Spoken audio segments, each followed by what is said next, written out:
I am Otto Pippenger, he, him, his. It has been my honor to be Jovanka Beckles' campaign manager. Woo!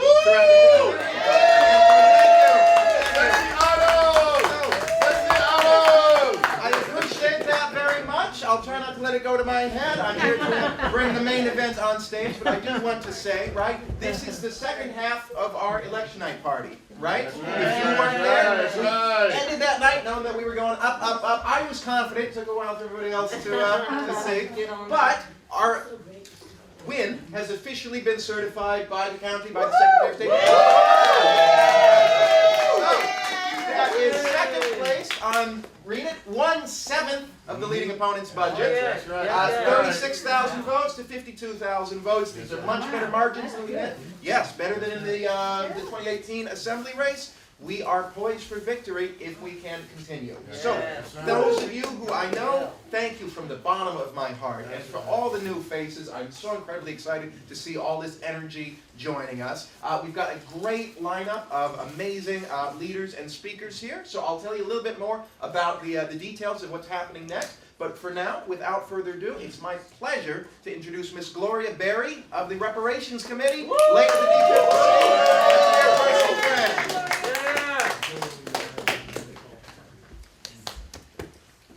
Look at all these great people. Yeah. Welcome. Nothing but allies, community, people that know what's right. That's right. People who know who to support. Yes. Jovanka Beckles, man. Yes.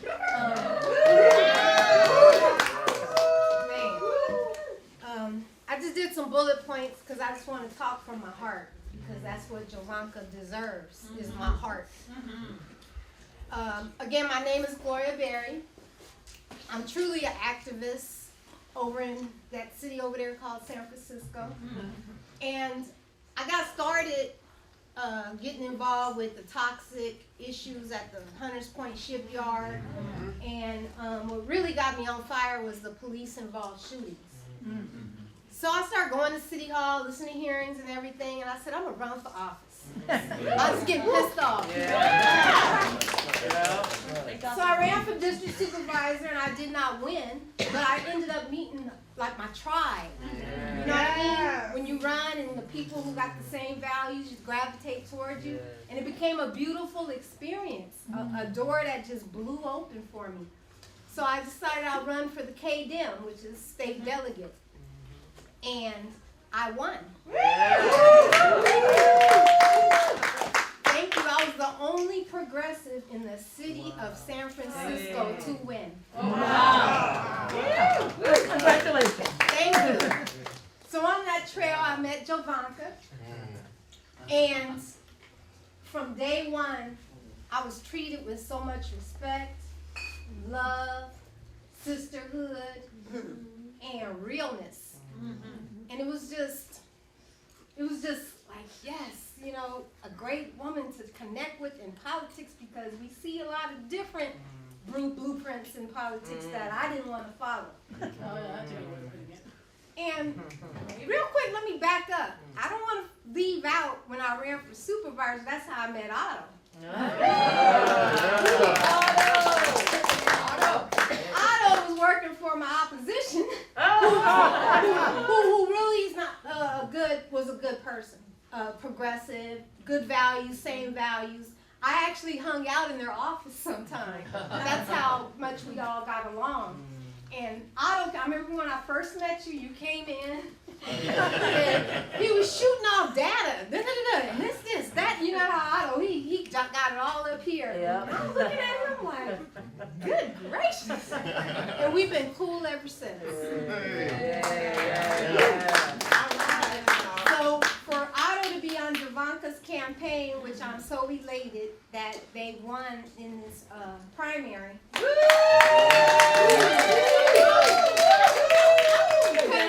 It couldn't be a, say it again. I thought somebody said something. They couldn't have been a more perfect match, so it just warms my heart. So moving right along, I then ran for San Francisco DCCC, Democratic Central Committee, and I won back. Yes. I was the only one not on a slate to win. Wow. So that was amazing. There you go. Then after that, I got appointed to the Guaranteed Income Committee. I was on the Reparations Committee for 2.5 years. Now I'm on CBOC, which is an oversight bond for the school district where I can watch their money. And it just continues, the good work, right? So I say this to say that during this time in politics, I always felt there was nobody locally that represents the way I wanted to maneuver. And that's why over and over again, I don't know if you heard me, I remember you there in San Francisco when you came, but I can't emphasize enough that we got a new blueprint right here. Yes. We got a blueprint for young little black girls. We got a blueprint. We got somebody to emulate. You know, we have somebody to say, hey, I don't gotta be a sellout to make it. That's right. That's right. You know, I can stand up for what I believe in. That's right. Jovanka Beckles is the only candidate I know that openly supports reparations. In San Francisco, it's political suicide to say you support reparations.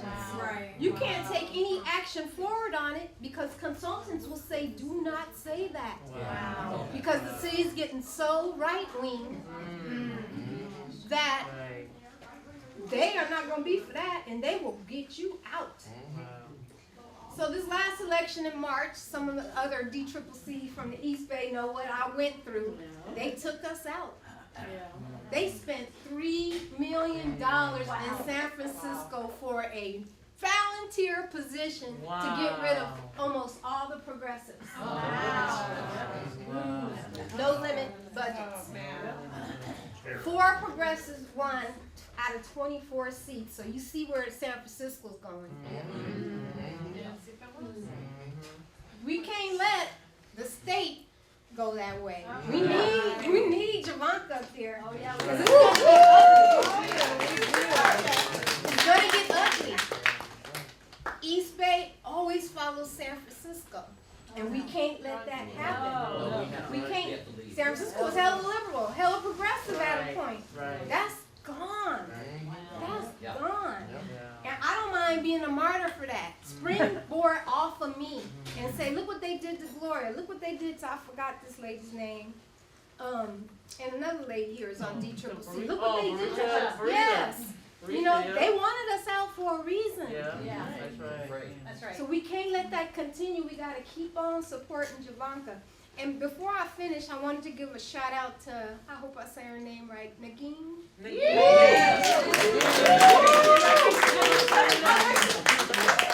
This space, given space is such a gift. Yes. It's hard for us to find space to hold these type of gatherings. Yeah, thank So you. My thank pleasure. you. It's my pleasure. Thank you. And I will look at you, your rules, I promise. I promise.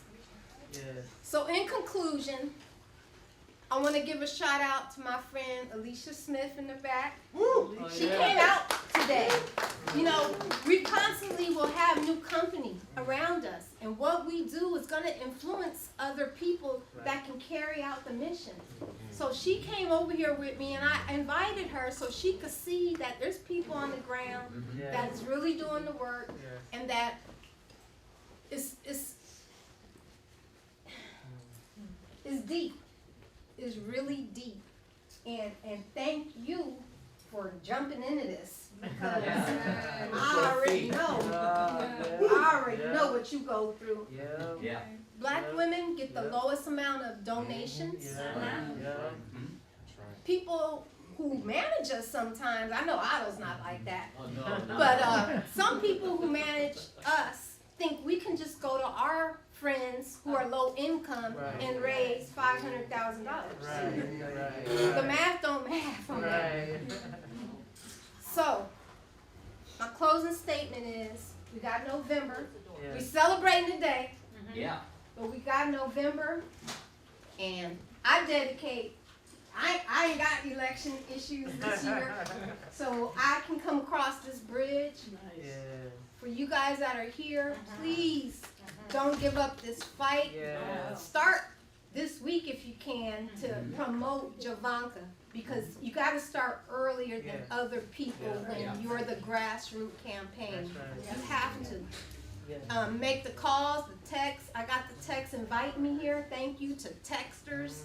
You know, I don't like knocking on doors, but I'll drop some literature. Yeah. So call me for literature dropping. I love walking. All right. You know, whatever way you can get Jovanka in November, please, you have generations of people that will be affected by her win. Yes, yes, Right. yes, yes. So, thank you. I love you. And I smell like her. I copied her oil.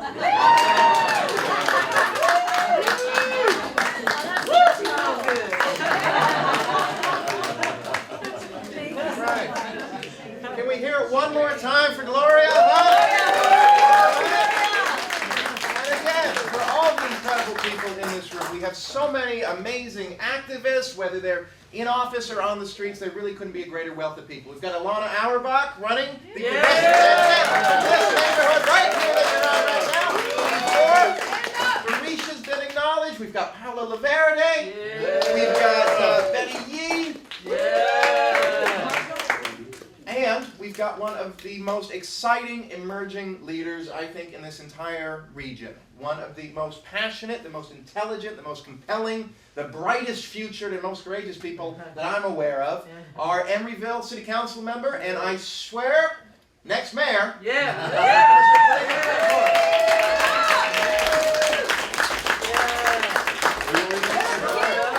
And note that we're dressed exactly the same. That was planned.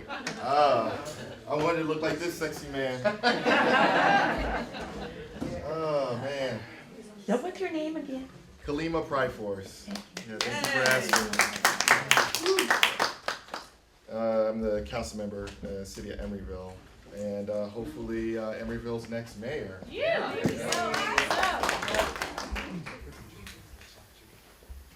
Madam Senator Beckles. I like that. Yes. Madam Senator Beckles. And, you know, I say that because I want us to get used to it. And there's a reason why. We need to get used to Madam Senator Beckles. I'm Buddhist Catholic, so I draw on these. I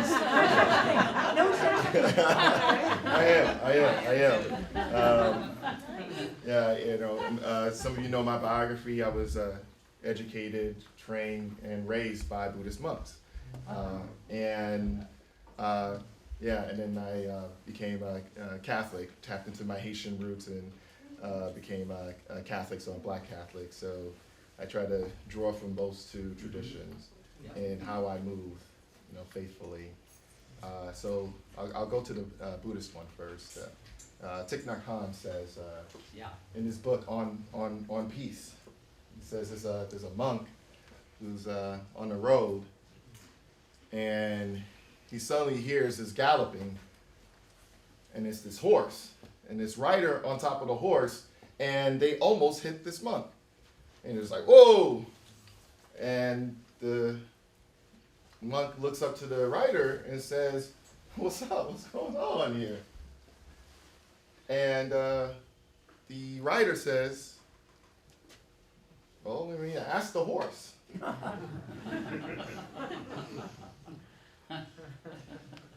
When we talk about horses, we talk about a race. A race can sometimes be so big that it envelops us. And so what the monk was asking is, are you riding a horse, or is the horse riding you? And there's going to be moments, ebb and flow moments, where it's going to feel like this race is riding us. Right? For anyone who's running, anyone who has run before, right? Sometimes it feels like that, right? It can be big. But it's really important in those moments to be reminded of who we are. But, this is a celebration, but it should also be a funeral. right? Because the person who you were before the primary can't be the person who you need to be in this primary, right? Councilmember Beckles is not going to win, right? Activist Beckles is not going to win. Champion of the People Beckles is not going to win. Madam Senator Beckles is going to win this race.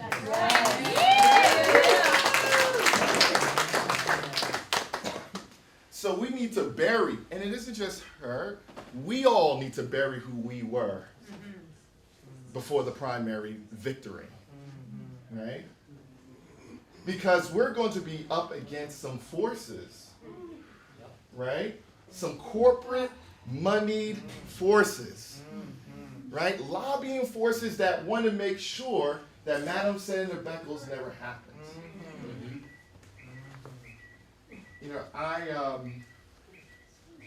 I'm going to draw from the other tradition. That the race is not to the swift nor to the strong, but to those who can endure, but biblically, not by might, not by power, but by my spirit. And that is what it's going to take. Because might and power is something that man can give you. And man can take from you. But spirit? Yes, yes. Your spirit is what took us here, and your spirit is what's going to get to us at the finish line. Your spirit is going to guide each voter. Your spirit is what's going to carry this message of who you are and who you are meant to be. And so, you know, I am appreciative of all of the support that you have been providing to her. Y'all angels. You know, y'all are Believers. Yeah, you guys are exactly. You know, exactly. Believers, you know. But you know, sometimes I'm from Brooklyn, and sometimes y'all can be a little too angelic. Bay Area, so nice. I'm sure that everyone who came in here, you know, y'all made sure to address everyone by the right pronoun, which is important. You know, and you know, we did forget to do land acknowledgement, so I want to acknowledge the Ohlone people whose land was unrightfully ceded, and so at a certain point, and it's in Isaiah and it's in Revelations, that the angels who are carrying the throne have to be much more powerful. At a certain point, angels now have to have 6 wings. And they are crying out, holy, holy, holy, as they are lifting up the Lord. 6 wings. 2 wings for humility, 2 wings for reverence, and 2 wings for service. That is who we have to be. So I want to convert you all from being angels to being archangels. Because we are now going to war. Because we are lifting up her throne. Right? Because we didn't say Lord of hosts. Well, host of who? You are a host of a power so much greater than what you're up against.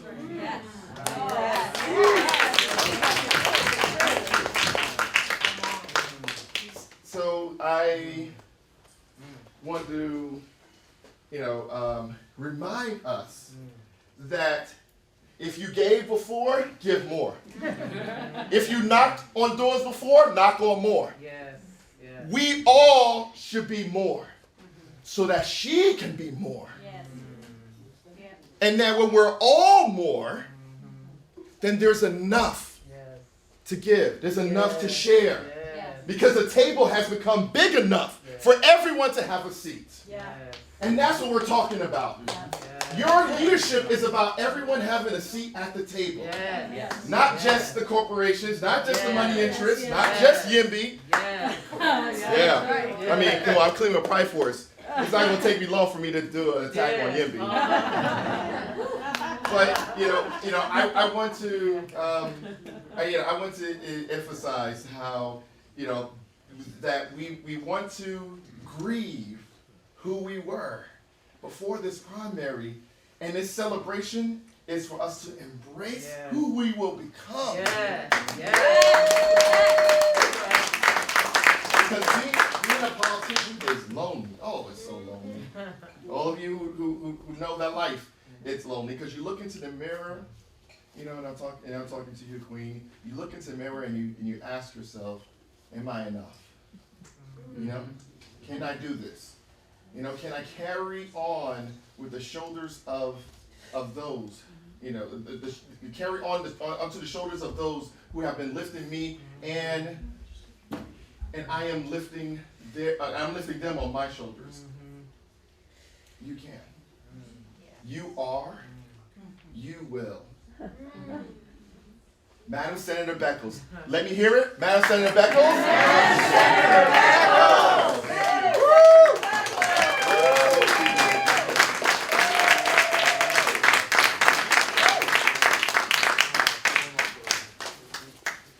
All right, now for our last speaker, ahead of the candidate, of course, we have one of the other bright spots of what has really been a tough cycle for election. But in a couple major cases, the voters showed that integrity, that fidelity to what people need and want matters more than any amount of money. So we've got, needless to say, a little bit of history in Assembly District 14, and with a certain person, Buffy Wicks. And it is absolutely incredible that a fellow corporate-free candidate with none of that institutional backing has stood up to be one of the few bright spots in this cycle and to be the November challenger, Margot Smith for Assembly District. Thank you. I'm Margot Smith, and I'm running for State Assembly District 14.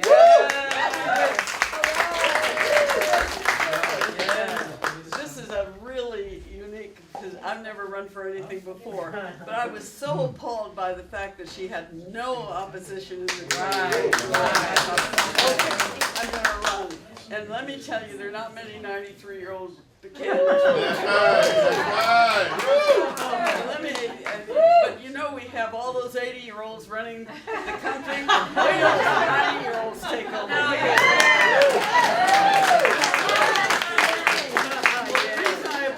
Is because of the IMB business, the housing going up everywhere. She gets all that money from the housing people. She supports all the housing people, and she's for charter schools, which takes money from our public schools. And we've got to have some opposition up there in Sacramento. And here I am, and I hope I'll be there with Jovanka, who's a wonderful. Oh my God! Look what she's done in Richmond. She's been fighting with Chevron. Chevron's no small government. She's been banning the box. She's added all of these wonderful programs to Richmond, and it's a different city now than it was when she started out. And we have a senator in Sacramento to do exactly the same thing in Sacramento. So vote for her, and moreover, canvass for her. Get money for her, make sure that she gets her. She's got very, very strong opponents, but if you add up all the people who voted for all the candidates that weren't voting for who, we'll have a winner. We'll have a winner. That's right. It's all over that. Thank you very much.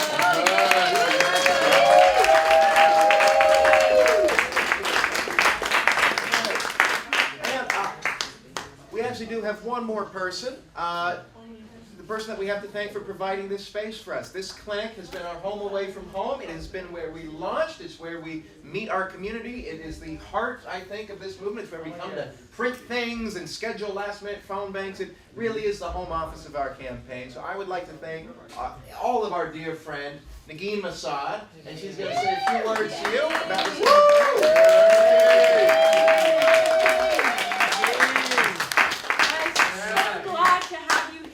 You are all so welcome, and I couldn't be for a more important reason. So I wrote a little speech this time. So hear me out. We are at a very interesting time in our history, a time when teachers, parents, and their students are fighting for the right to teach about the history of a forsaken people. We're at a time in our history when deans and chancellors make decisions on who gets the right to speak and who can have posts at the UC based on ethnic background and religion. We are at a time in our history when our city council and our leaders, our mayor, avoid bringing up topics as important as genocide based on who and how they're being paid off. Right. It is with this backdrop that someone like Jovanka steps forward. Someone with the conviction of her principles. Someone who, despite being presented the easy way out, has ascended to her rightful place in our community by adhering to humanity. That's right. Someone who has not compromised our corporate interests.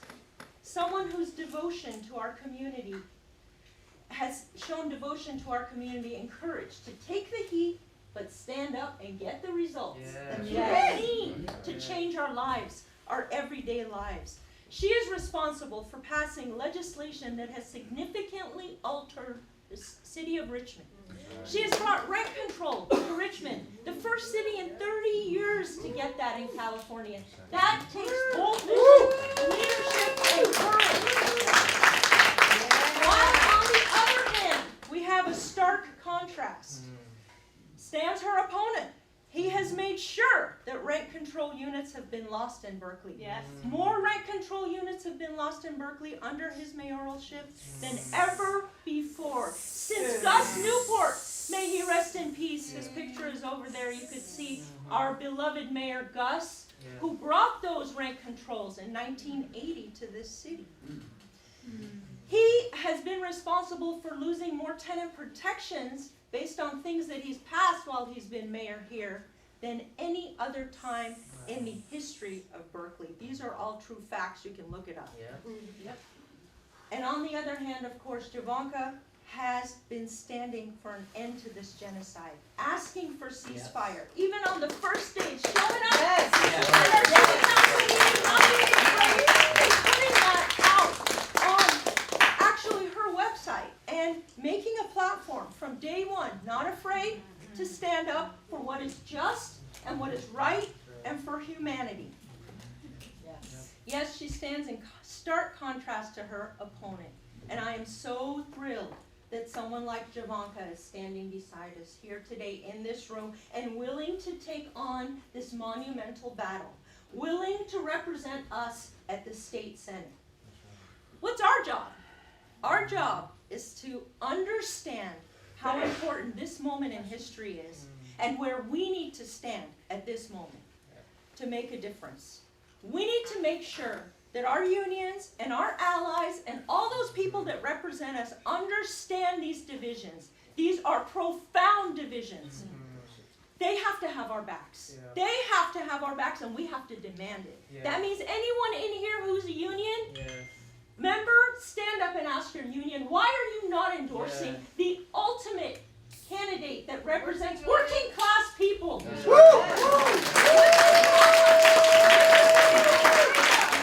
got someone that's taking money from McDonald's, from Uber, from PG&E, from the landlords. This kind of situation, we need to know who we stand up for. That's right. So that's what I ask of you guys, to get back and stand up, do everything you can for Jovanka, and demand that your unions and those people who represent you are out there and have our backs. And with that, I can't wait to introduce Jovanka, this shining hope in our district, and the next state senator for District 7. Thank you. That's right.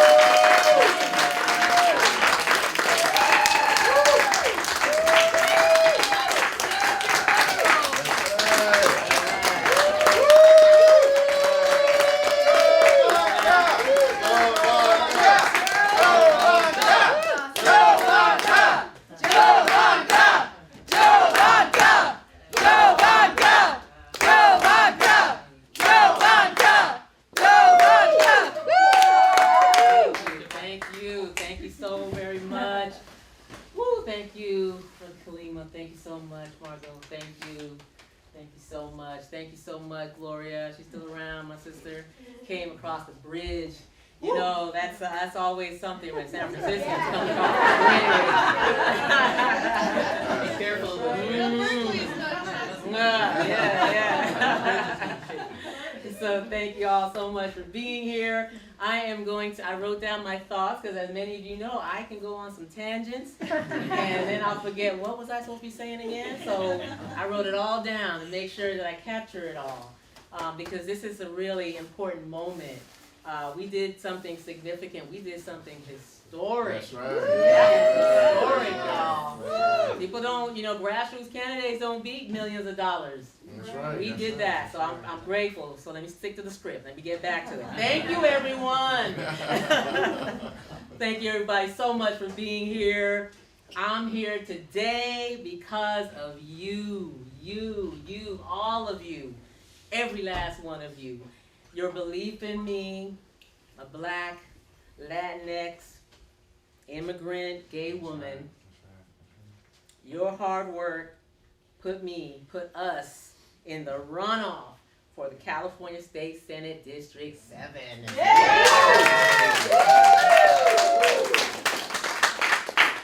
I cannot thank you enough for what you did, for what we did together.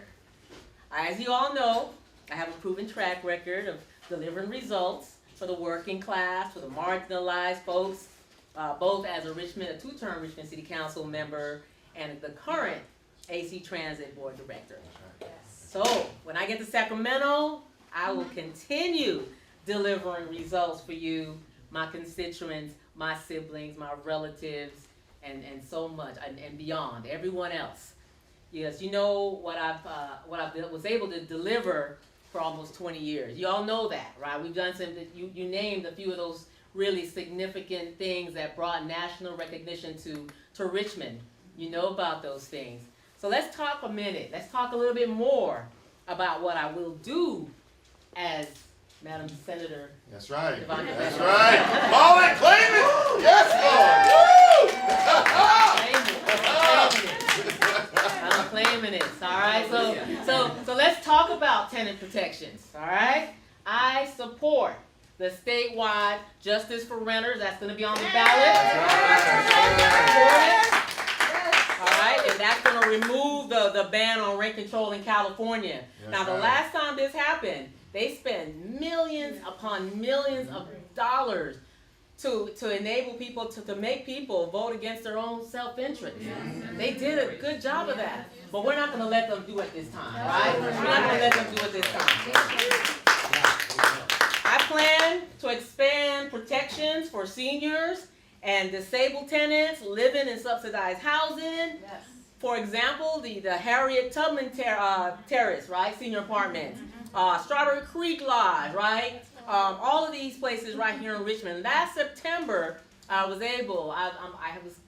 honored to have been able to take part in protesting the conditions of those apartment units and the treatment that so many of those residents were getting from the owner, the manager of that low-income housing. Foundation Housing is the name, and FPI Management. What I learned was that Foundation Housing is a for-profit housing industry.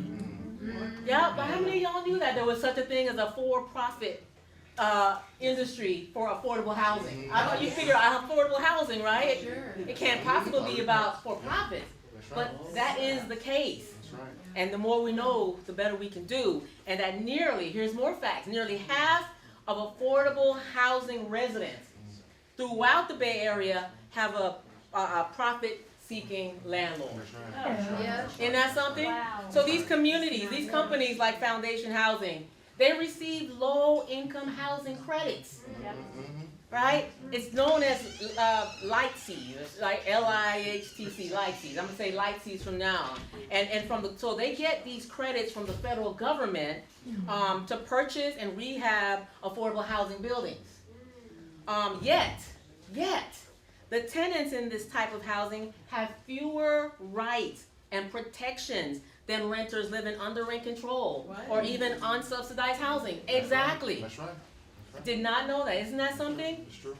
So although Lightseeds is a federal program, as a state senator, I can propose to reforms that would benefit these tenants living in like Harriet Tubman Terrace or Strawberry Creek Lodge in Berkeley, or in Richmond we have Heritage Park. Those are just a few examples of what we are going to be able to do together to form protections. I'm going to be able to take action through legislative process by closing the loopholes in AB 1482. That's the law that caps statewide rent increases to 5% plus the rate of inflation, or 10%. So as AB 1482, it doesn't protect tenants living in these Lightseeds, right? So we can pass legislation limiting these rent increases in affordable housing. I'm ready to get that going. Let's work on that together. I can also take action through administrative process at the California Tax Credit Allocation Committee. I can work with the committee to impose limits on annual rent increases as a condition of providing tax credits, right? And we can change state law that makes these Lightseeds properties permanently affordable, because what the law does is does not allow, it only allows for about 55 years of these units to be affordable. So these are the restrictions that we can take care of and take off. I'll also support a statewide TOPA, right? Tenant Opportunity Purchase Act. TOPA. This gives, you all know it. This gives tenants the first rights, of refusal when their landlord plans to sell their rental housing business. So that's one other thing. Let's also talk about education. Yes. Let's talk about education. Not only do I support building affordable housing for teachers, supporting the students, but I also work on making public school education fair for all students, including those that are unhoused, those that are in foster care, right? Education is a human right, right? What kind of society cannot function without educated individuals? So we're going to make sure that higher education is free in California. I also support Senate Bill 333, which is a guaranteed income program for unhoused students. That's right. That program award unhoused public school students in grade 12. Oh, is that the bell? A guaranteed income of $1,200 a month for months. So that's the kind of thing that helps sustain students, helps students to not have food insecurity, right? Helps students to have the stability that they need and the resources that they need to be able to excel. Let's also talk about transportation. Let's talk about transportation, right? I'm proud to have approved the free transfers for AC Transit. And I'll work. Thank you. Thank you. And I'll work to make sure that public transportation is funded to make it affordable for all riders. I believe we can fund it. I can believe we can fund it easily and make it easier for especially those with disabilities, our seniors, to be able to ride public transit regardless of their ability to pay. Right? It should be, right? As you get older, as you are having disability, you shouldn't have to worry about whether you can afford to be able to get to your appointments and medical appointments and whatever else that needs to happen, right? Or where? Or just to engage in society. That's right. That's right. That's right. To reduce isolation. That's right. That's right. So I also support putting the Bay Area. The Bay Area has 27 different transit agencies. Believe it or not, 27. That's a lot. And that's exactly. I believe that we need to make that under one umbrella, one transit manager, so that we can have a seamless public transportation system all the way from the northern part of the Bay to the southern part of the Bay. We can do that and make it all one system that runs well. I got Alfred happy. Yeah. All right. All right. let's also talk about protecting the environment, shall we? Right? All right, that's a good idea. Yeah, I support the efforts of creating. There's so many ways that we can save the environment, but these are bills that I'm talking about. These are bills that I will bring forward, and bills such as the EV. Make sure that creating these EVs as bi-directional. Like right now, you can get an EV that's bi-directional. They make them, right? I think Ford makes them. There are a couple of them, but you're going to pay a lot to get that done. And I believe if we're talking about saving the environment, that should be standard on all new EVs, right? So we can pass a bill like that. Nancy Skinner's has worked on it, and I want to make sure that I continue to do that, so that you don't have to, in an emergency, you can use your vehicle to energize your home, to do anything, because it'll be bi-directional. For those of you, right? You see how it works right now? You just, yeah, all right, thank you. We can do that. Right? Because as we transition away from fossil fuel, we'll need labor and environmental champions who lead the way in a just transition to retrain workers in our new green economy. Okay, sis? All right, let's also talk about crime. Everybody, right? Crime is no joke.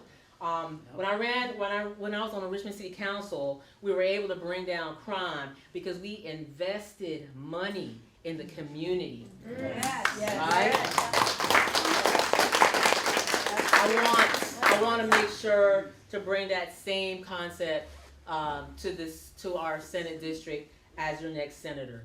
We have to be able to do that, fund programs that address the root causes of crime. Yes. That's what we did in Richmond, and we can do that for our district. And I hope that the package of legislation proposed this week by legislators, focusing on organized retail theft, will be signed by the government. So that's another one, Prop 47. Right, we voted for that, and I support it. I think that it's something that we need to maintain, and we can certainly address the issue that folks are concerned about without taking away something that the voters voted for. And last, but certainly not least, as a 34-year mental health provider and 23, mental health provider, mental health in the house.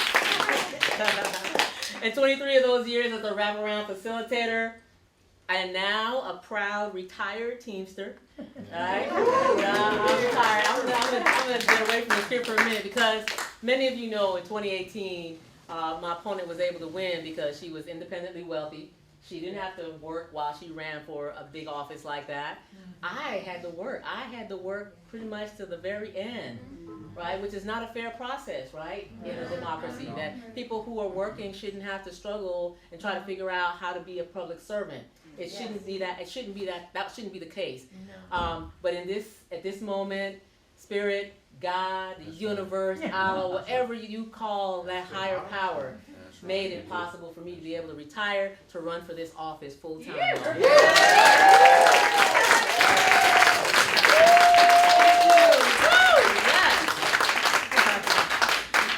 So now, as a proud retired Teamster, I'm committed to ensuring that workers are treated fairly and respectfully, and that they have the necessary resources they need to be able to do their jobs well. I will champion that 4-day work week. Yeah.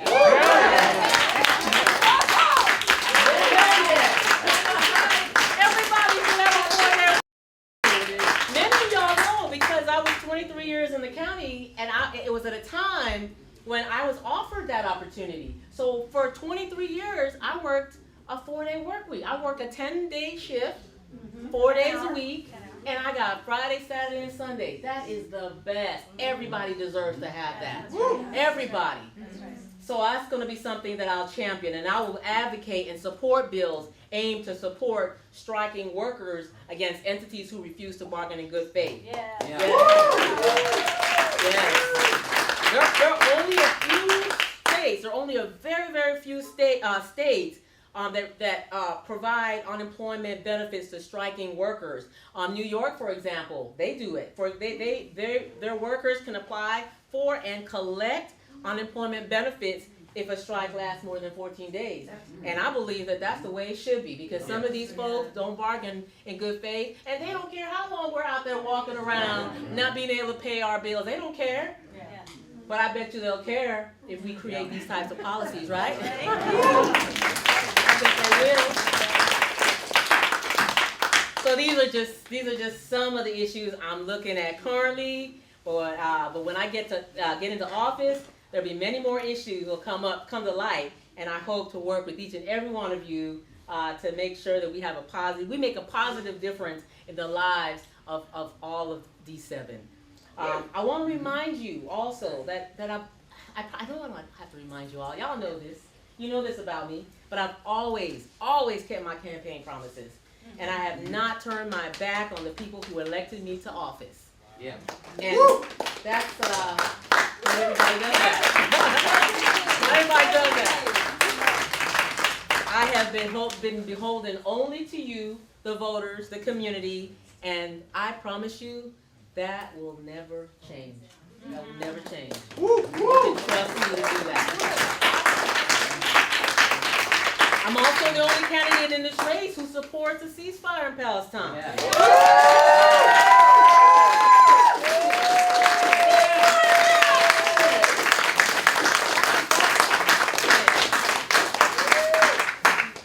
Wow, why is that? That's unbelievable that people are that it's such a great thing that there are people running for office who are willing to take a stand like that. That's unbelievable. But I'm proud to be able to do that, and this is important. This is one of the important distinctions between myself and my opponent, because I believe that we have a moral obligation to denounce the genocide happening in Gaza. Yes, we do.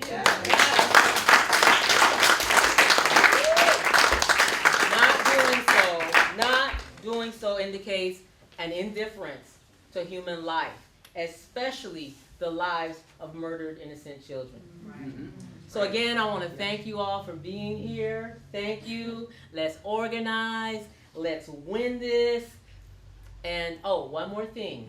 One more thing. How are we going to win this? So many different things, right? We're going to continue to canvass and knock on doors and talk to people. Talk to people in the fairs and the summer, all these summer festivities that's going to be going on. But there's another thing that's happening, and I want to thank many of you who have been doing it. I know Brother Kalimah right here did it. Somebody else mentioned it. Bridget mentioned it in her space in Albany. They are going to come with some really crazy lies. It's happening now. And those of you who are in these spaces, don't let those lies slide. Don't let them slide. We need allies in these spaces, in these group chats and all these places to bring forward the truth about me. Because, believe it, I know you believe it, that the more people say a lie, the more people start to believe it. So we can't allow them to continue. Shut that ish down right away. Please. Please. Shut it down. Thank you both for shutting it down. Thank you, Bridget, for shutting it down. I know some of you are in some other spaces. Shut it down right away. Because it's not fair, not only to me, but it's not fair to us. Exactly. Our movement. That's right. We cannot let them do this, because I tell you what, if they are allowed to let these types of lies, continue without it being shut down, we're going to be in big trouble, because then the person who's getting all this money from these corporations, right, they will be, that all that money will have worked. Then they get to buy our democracy. Then they get to shut down the very things that are keeping us oppressed.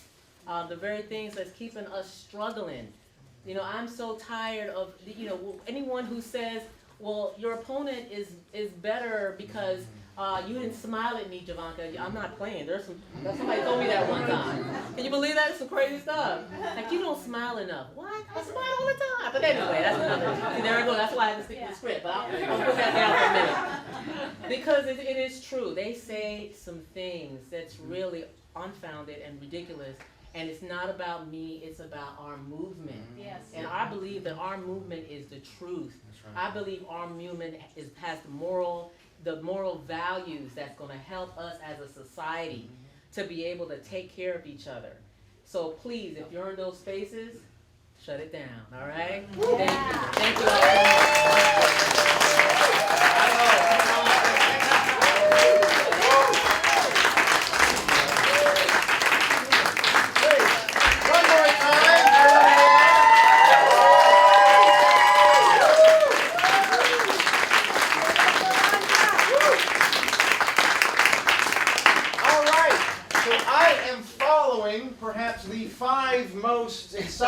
dynamic, eloquent spokespeople for justice within 100 miles of here.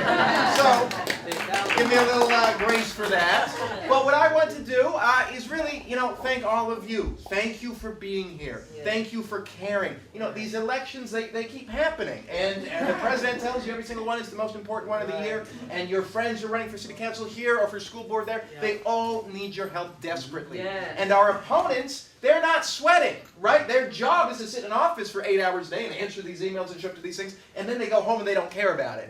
We work 8 or 10 or 12 hours, and we go home and take care of our family, and somehow, in that leisure time, in that little slice that we're supposed to live our lives, we find the time to care about each other, to put ourselves on the line, to do something. That's right, that's right. So let me tell you, campaigning is tough. Right? As much as I love this woman, and by God do I, she's the sweetest, kindest, most intelligent person, nonetheless, I wouldn't be working 7 days a week, work for somebody's personal ambition, however wonderful they may be. No, we need this woman. Yeah, the elections keep on going, but what is going on this very moment? There has been an unbelievable escalation, right? The bombing of the Iranian embassy by Israel. It's absolutely insane. And at this moment, developers are seizing control of the plans for what our lives are going to be like for the next 30, 40 years to our grandchildren's destination. And the fact of the matter is that we have lost, in large part, our democracy. Since Citizens United, the idea of one person, one vote, that is out the window. And so it is not enough to be the best person. You can show up, you can know more, you can do better. None of that counts unless you make it happen, is the unfortunate truth. And this woman is a ray of light. This is an unbought, unbossed person who has the chance to carve that out for all of ourselves. So I say to you, look to your self-interest, right? And your family's self-interest and your communities. Kalimah was absolutely correct. When I look back as a long-term professional, I don't know how the hell I did the things I did last year. Who was this person who raised hundreds of thousands of dollars and met with senators and stood up to abuse and was on the news? Right? Whenever it ends, I go back to myself. I'm just a guy. But in the course of these campaigns, in the course of our collective struggles, yes, we can absolutely become more and do more and change something. I'm speaking for the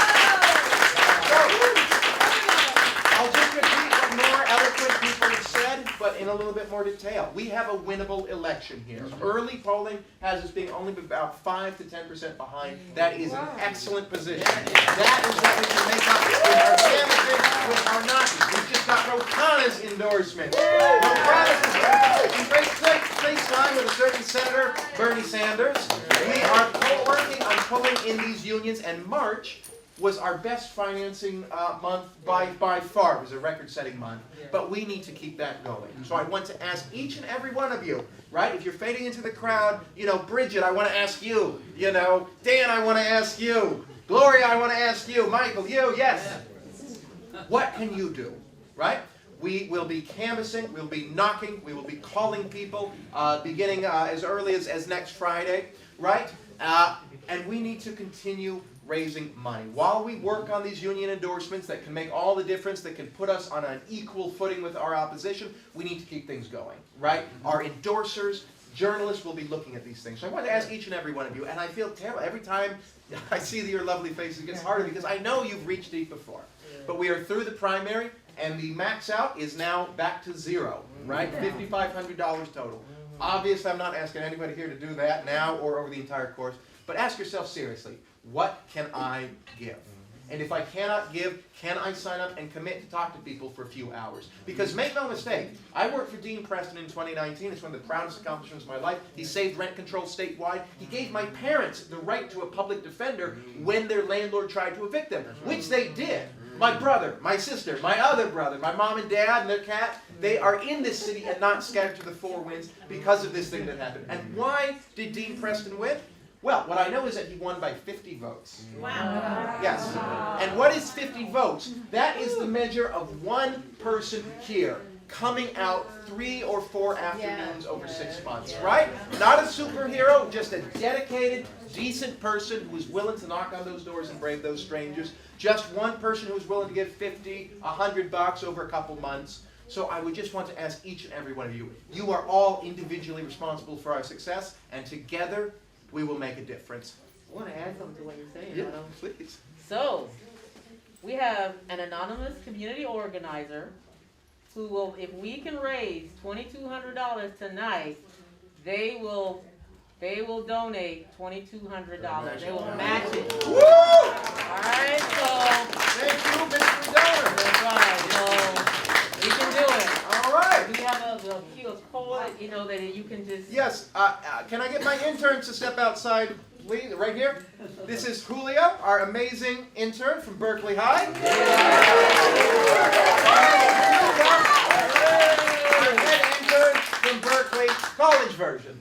Now both of them can help take cash, checks, or we can set you up online to give. But I know we've got about 50 people here. I know we're about 500 people in. And I think between 50 people, we can raise $1,700. And if we do, we will end this night at $5,000. So, I will be coming around to you individually. Enjoy this party, and if you can't give anything, then I know that that's your truth, and I want you to have a lovely time and eat some food. But I'm going to come around to each and every one of you, and I want you to ask yourself, what can I do to get this woman in office for all of our sakes? Yeah, so get that matching donation of $2,200. All right. All right. Let's have it one more time. Yeah, let's do it.